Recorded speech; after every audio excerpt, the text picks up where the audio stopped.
Hello everybody, thank you so much for stopping by. I am ChitChad and welcome back to another episode of Planet Coaster, where we are working on a Super Mario theme park, specifically working on a Luigi's Mansion area to the park. But real quick, I wanted to show a little update to the Yoshi coaster and the Toad Town area of the park, because while I was working on the exterior lighting for the Luigi's Mansion, I realized, oh no, I forgot to do lighting for the Yoshi coaster and the Toad Town area. So I decided to run back over to that area of the park and add in some lights so that when we do some nighttime shots, you can see everything. And I just wanted to kind of theme it up as much as I can, but not spend too much time on it, and I'll go back in and kind of finish up all the details at a later date. But I just wanted to get some lighting in there so it was nice to look at while I was working on the exterior lights for Luigi's Mansion. So now that we got that out of the way, let's jump back over to Luigi's Mansion, where we are going to be continuing the exterior theming and also working on the interior queue for today's episode. And we're going to start the placement of the actual ride bay. So this is going to be a fun episode. A lot of stuff is going to be going on, and I jump back and forth between a lot of different ideas. So you're going to see me kind of fumble around just a little bit with what I was trying to figure out how I was going to make this work, because I do want the coaster to be integrated in with the queue, and trying to get everything compact in this small space, because I didn't want to go too over the top as far as how the queue was going to be integrated with the mansion. I just want to have a couple of areas inside the mansion where the queue goes into, and then it's going to go through an exterior kind of into a cemetery, and then it's going to go into a crypt, and in the crypt is where you're going to actually get onto the coaster itself.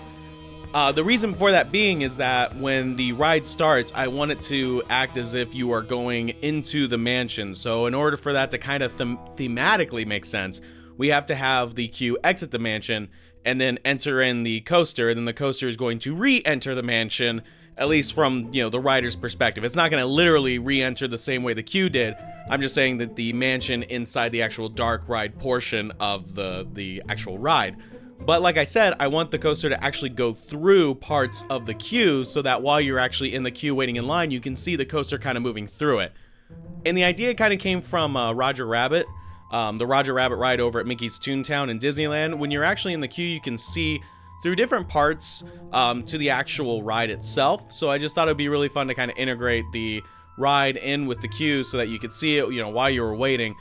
Because we're going to have kind of this lower level, but there's going to be a staircase that leads up to a upper level, and that's where the actual the train, the car, whatever we want to call it, it's actually going to be moving through.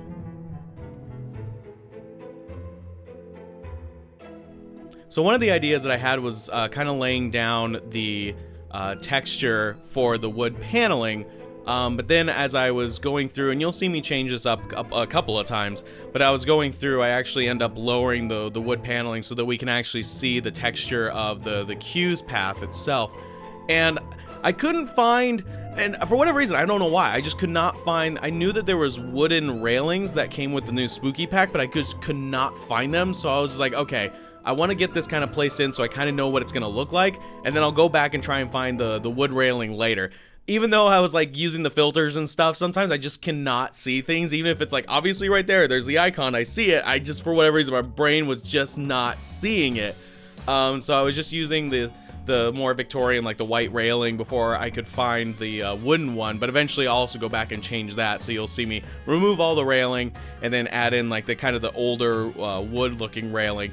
And like I said, it's going to be fairly compact, but I want to give it the illusion that it's a larger space. So yeah, sorry if you see the camera moves in and out pretty erratically for this episode. One of the things I was really struggling with was having an actual staircase. I was going to utilize a path to make the staircase, and I fussed with that for so long, and I just ended up actually just making one from scratch. But it was good to kind of have the placement for it, just so I could kind of start figuring out where the space was going to be and how it was going to occupy the space.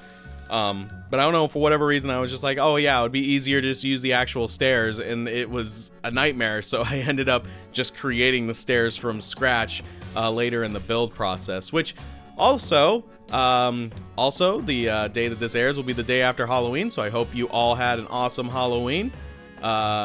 I had a pretty chill Halloween. I ended up hanging out with some friends. We watched, what did we watch? We watched Over the Garden Wall, which is one of my favorite animated, I guess you could call it short series, because it was only 10 episodes. And if you kind of like that Tim Burton-esque kind of look and feel to things, you'd probably like Over the Garden Wall. I'm still surprised that it was on Cartoon Network, because it's got some really dark undertones, and if you really think about what kind of concepts they're trying to describe, it gets pretty dark, but it's good. Like, it's not dark just to be dark. It's a really clever and well animated short series that I definitely recommend. So yeah, we just watched some of that, had some candy. I was in a super low-key costume. I had like half of my Commander Shepard outfit on, just because I didn't want to wear all of the armor, because I'm like, it's just a party, we're just gonna be hanging out, and I can't really sit in that armor too well.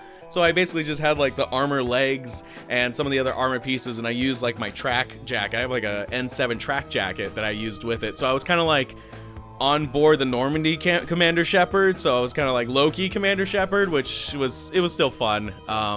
And I also did a cover for This Is Halloween from Nightmare Before Christmas, which is one of my other favorite movies. Like, not even just for like Halloween or whatever, it's just one of my favorite movies. So I've always wanted to do a cover of one of the songs from that movie, and I decided to do This Is Halloween because there's a bunch of different characters, and I really like doing character voices.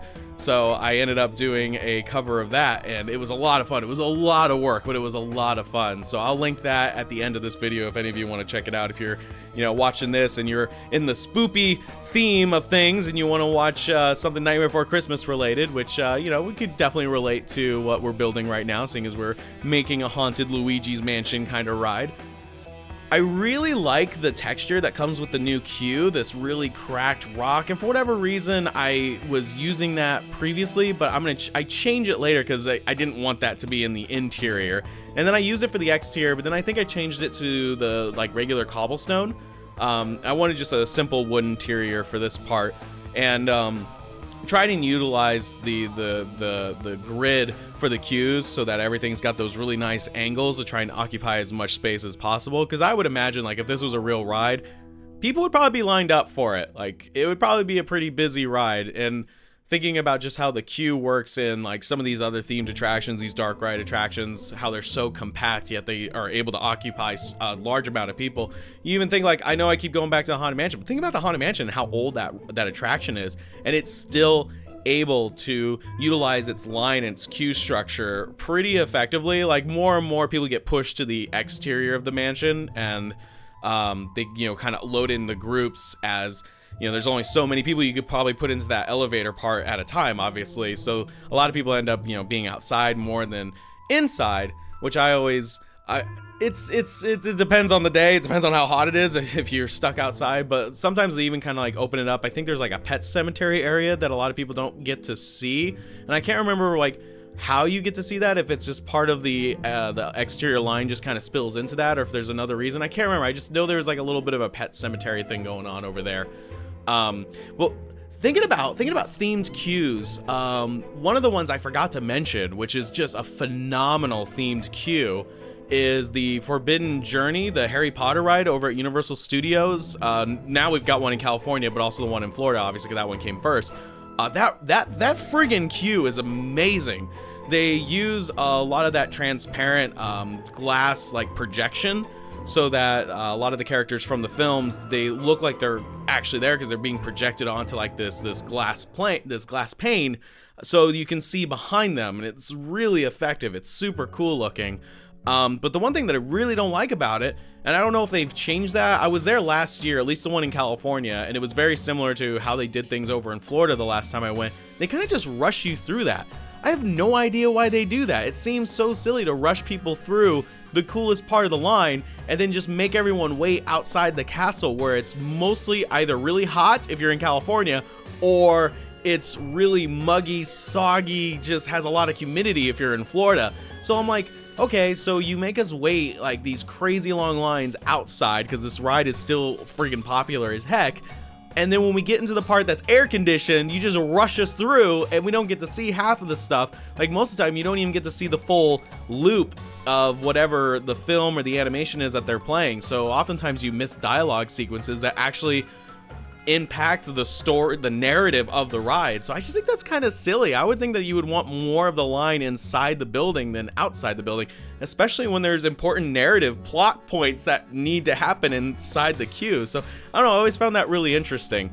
So now, as far as the actual build process, I started messing around with where I actually wanted this coaster to be placed. Now, one of the things that's going to be a bit difficult, and I still haven't quite figured it out yet, is how to get the exit line and the coaster to not like cross connect with each other, and find a way for them both to kind of exist. Because one of the things I've ended up doing a lot is having the entrance and the exit be on the same side, and I really don't think that works too well in the real world.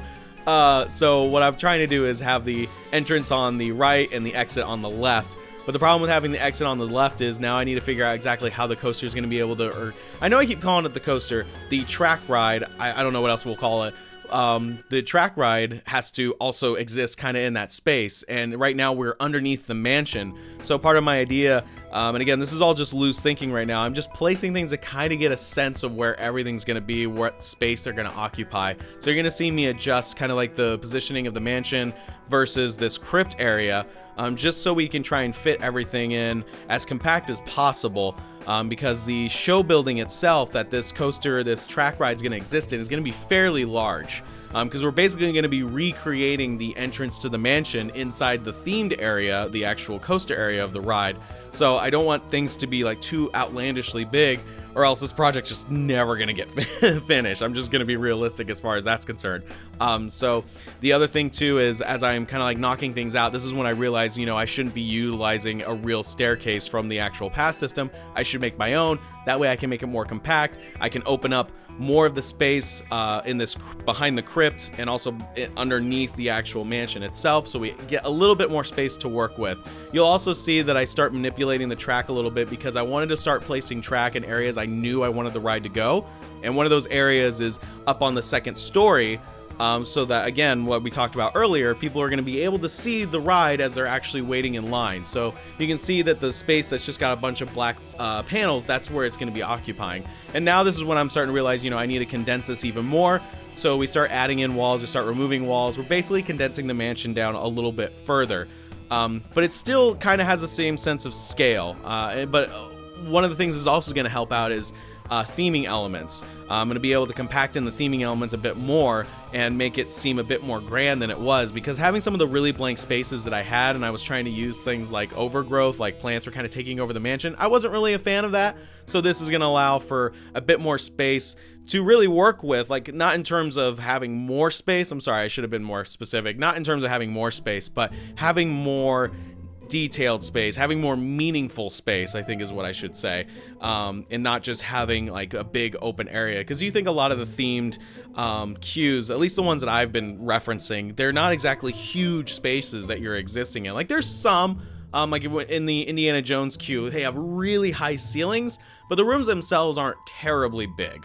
And I think they utilize the really high ceilings to kind of make the lines feel a bit bigger than they actually are, so you don't feel as claustrophobic. I'm not quite sure why they have such high ceilings, because they are crazy high ceilings.